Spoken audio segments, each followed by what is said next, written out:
अगम बह दरियाव के दो अंत हैं। एक दुखांत जो 2 पेज का है और 21वें अध्याय के रूप में दर्ज है।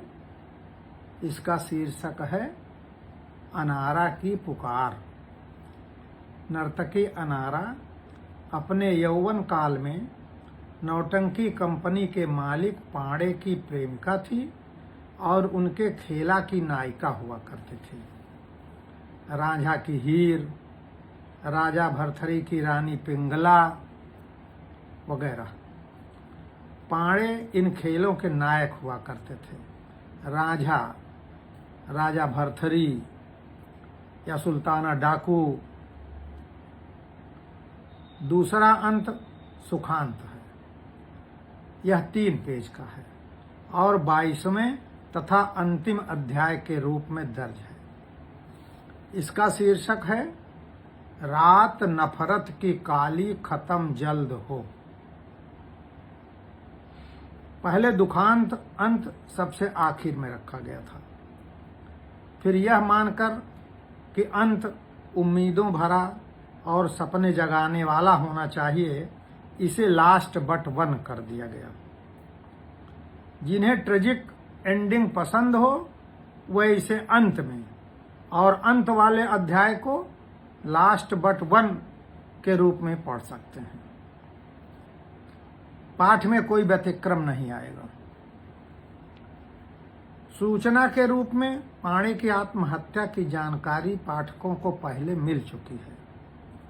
इस अध्याय में यह बताने का प्रयास किया गया है कि अपने खेतों के नीलाम हो जाने के कारण पहले ही अर्ध विक्षिप्त हो चुके पांडे समधी द्वारा फटकारने और जलील किए जाने के बाद अपनी जिंदगी के आखिरी 8-10 घंटे किस मानसिक संताप और आत्मग्लानि के दरियाव में ऊब चूब करते हुए गुजारते हैं।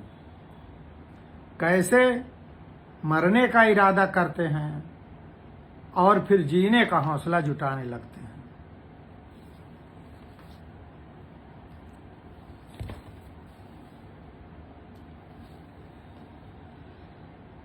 उस शाम पांडे अंधेरे में भागे जा रहे थे कि सामने से सूर्य आते दिखे। पांडे को देखकर दोनों हाथ जोड़कर पैलगी की। पांडे ने सूर्य को मौज करो का आशीर्वाद देने के लिए दाहिना हाथ ऊपर उठाया ही था कि सूर्य का चेहरा समधी के चेहरे में बदल गया। वह अट्टहास करते दोनों बाहें फैलाए पांडे का रास्ता रोकने के लिए बढ़े।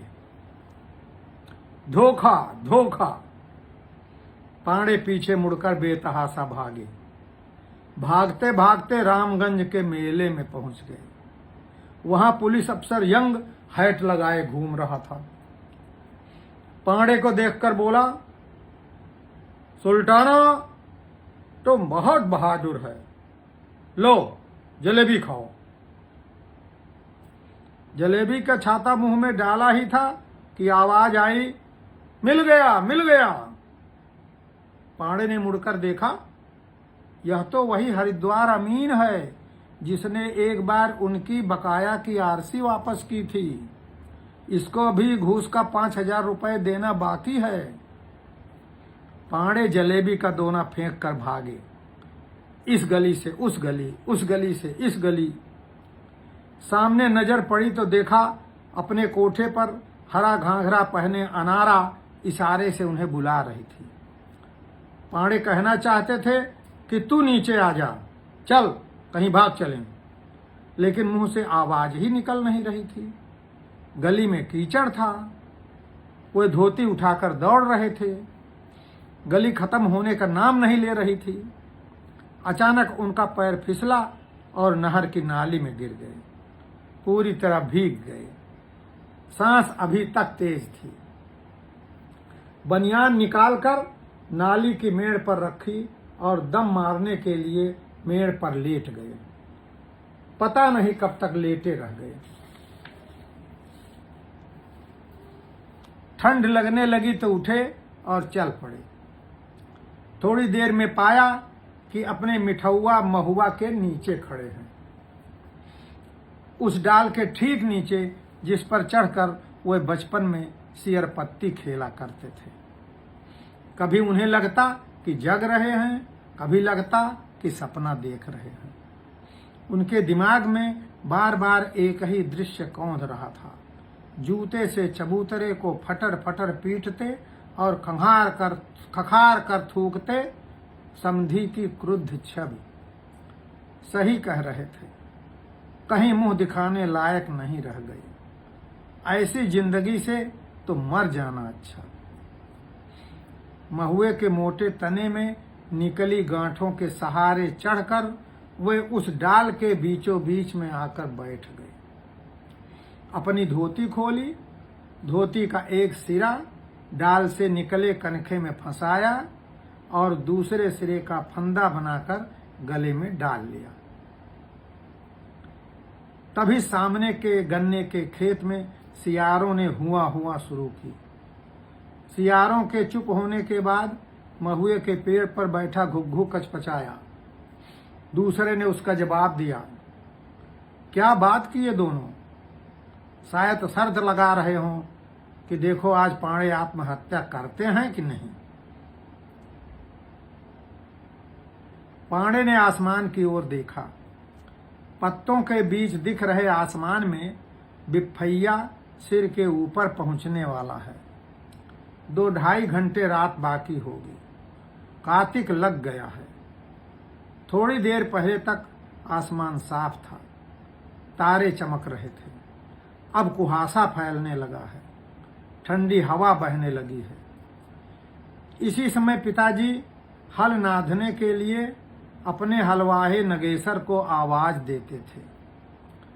पहले मां आकर पिताजी को जगाती, तब पिताजी घर से थोड़ा आगे आकर ऊंची आवाज में पुकारते, ए नगेसर। यह पुकार करीब 1 किलोमीटर की यात्रा करके नगेसर के घर तक पहुंचती। दूसरी या तीसरी पुकार पर नगेसर की बूढ़ी मां पोपले मुंह से उसी ऊंचाई से जवाब देती, जात यानी जा रहे हैं। सारा गांव सुनता और जाग होने लगती।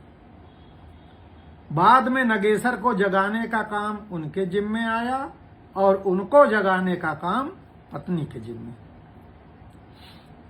पत्नी की याद आते ही कल शाम जमीन पर बैठकर सास बहू के रोने का दृश्य आंखों में तैरने लगा। रोना नहीं, कल्पना।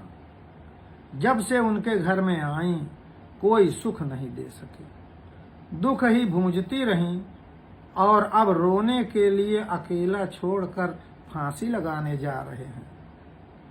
दोनों बहुएं ताना मारेंगी कि खेती बाड़ी नीलाम करवा कर गया है तुम्हारा आदमी, तुम्हें कहां से खिलाएं।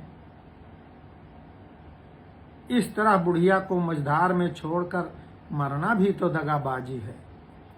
फिर दगाबाजी? नहीं नहीं, इससे तो अच्छा था कि अनारा की मदद ले लेते। अनारा की याद आते ही उन्हें लगा कि कोई पुकार रहा है, ए पाड़े। वे चारों तरफ देखने लगे। आवाज फिर आई, ए पाड़े। यह तो अनारा की आवाज है। उन्होंने सामने देखा। ठीक दोपहरी जैसे उजाले में हरा घाघरा पहने, दोनों बाहें फैलाए दौड़ती चली आ रही है अनारा। अनारा नहीं, उनकी हीर, उनकी रानी पिंगला। लाल दुपट्टा और लंबे केस हवा में फरफरा रहे हैं। अनारा, मेरी पिंगले। दोनों बाहें फैलाकर वह उसे आगोश में लेने के लिए लपके। पैर डाल से फिसले और फंदा गले पर कस गया।